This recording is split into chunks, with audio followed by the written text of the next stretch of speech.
Everybody, this is Joe with DomainAcademy.com, and today I wanted to show you a little experiment I did using Grok.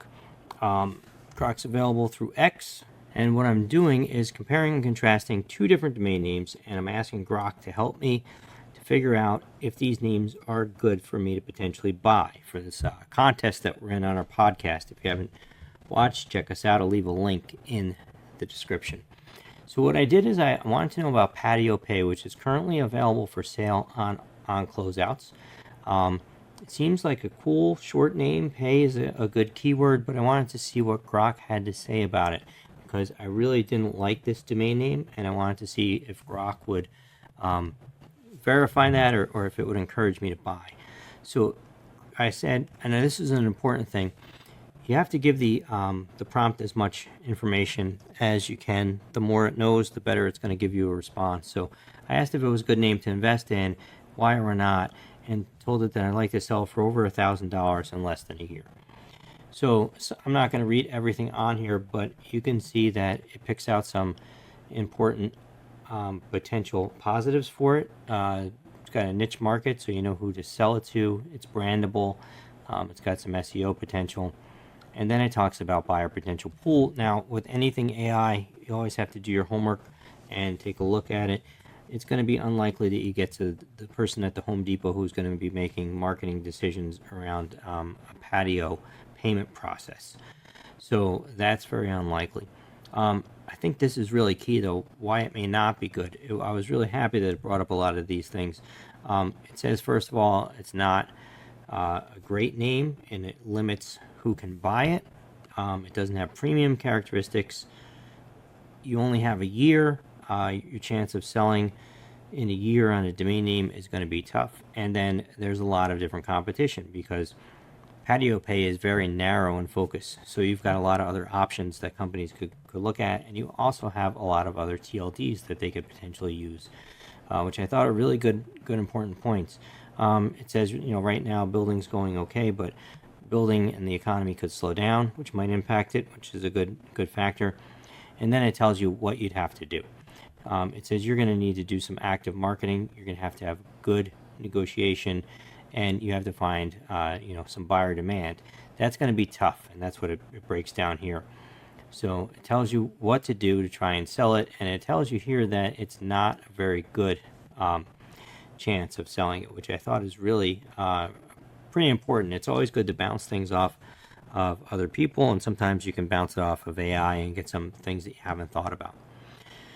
So I said, can you help me find some potential buyers? I wanted to see if they could, maybe suggest some buyers that might click with me and maybe make this a good idea to buy, even though I didn't really like it. They talk about these big companies that are, again, going to be hard for you to be able to contact, and then they talk about some of these other startups that are using payments, and for them I think it's going to be tough again. They already have their payment processing platforms and loans and lenders and all those things that use payment options. They're already branded for themselves. They probably don't want to pick up Patio Pay as a targeted patio campaign. It's a really small market. Then we talk about these other companies.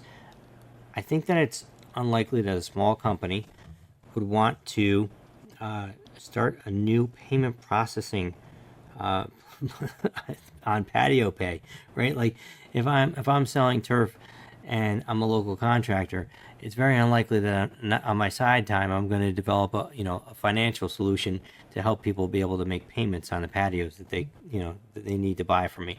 So I think this is really unlikely, and I bring this up because you need to take what AI says with a grain of salt. But it does give me some ideas of who might be interested in it. And then it talks about, other investors and what you might want to do for reaching them and where you might want to put it. Adam, I think, is good. It brings up that it's a brandable marketplace, and Patio Pay is brandable. It talks about CEDO, Afternic, go to auctions, and kind of how to price them, how to price the name to try and sell it. And then it gives you some, look at new companies, which I think is good, that might have patio related offerings, and the same thing here on LinkedIn. And then talk to niche communities, which I think is also good. So those are some good strategies, but the name is not very good. So it's saying here that it's going to limit its chance to sell, right? Combination of Patio and Pay is very specific. Selling within a year is feasible, but it's not very easy, right? Active marketing. So we're going to take a look at this. No broker's going to take this on, right? It's such a small dollar amount that they're not going to do it. I wanted to try a broader, approach with a worse prompt to show you, but it already knows that I've asked. So it kind of sums it up again, and it's even more blunt in this one, that it's saying that it's going to be pretty tough.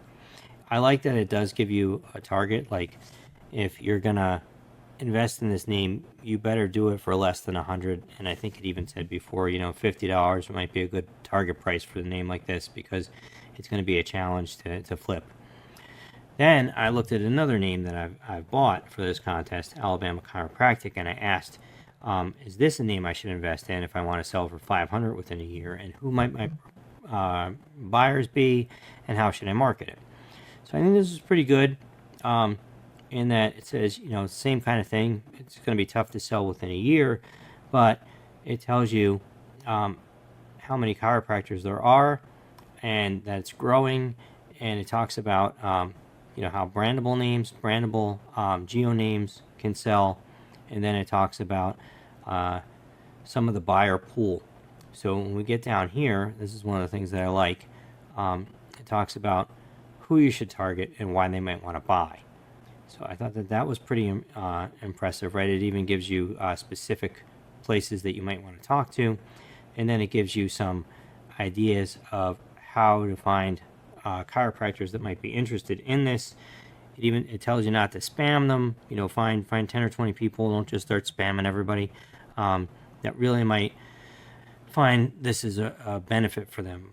It talks about maybe selling it as a wholesale type name on Name Pros or social media. I think it's funny that I found this tweet that I just put out about having this name for sale.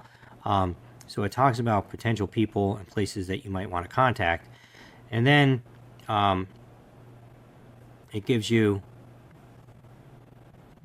a one-liner, right, that you could use with reaching out to people. And then it sums it up. It's going to tell you that this is a better name than PatioPay.com, and I'll tell you why. And I think that it's crazy that Grok knows who I am, because this is my work account, but it knows that I'm familiar with all these things, and it talks about how I've mentioned this before, and it obviously attaches my personal Twitter account with this one. But it talks about here, which is something that's good, your own personal things that you bring to the table that might help you sell the domain name. And that's so important. It's one of the things that we teach, right? That you should buy names and niches that you're familiar with, that you might have your own network of people that you can reach out to when you're selling. So I think this is a really interesting thing that Grok brought about in some of the results. So would I use this as a take it or leave it for my names I want to buy? No. But it is just another way to bounce a name that you're thinking of off of something else and get a ton of data. So make sure that you always use your own research and do your own due diligence when you're looking for names. But this, I think, provides really a wealth of information. And one of the things that happens sometimes when I use Grok is that it gives me ideas of potential uses for a name that I might not have ever considered, and that brings up a whole nother market area or another vertical that this name might be interested in. Interesting too. So when we look at names like this, they're limited, but sometimes you type a name in and it tells you like agent could be great for real estate agents, but also it could be great for insurance agents, right? If you think about that, and it'll open your eyes to a brand new vertical. So I think it's really been helpful to use Grok. If you're using AI and it's been helpful for you, we'd love to hear in your comments. Don't forget to like and subscribe. And again, I'll leave a link for the podcast in the description. Thanks.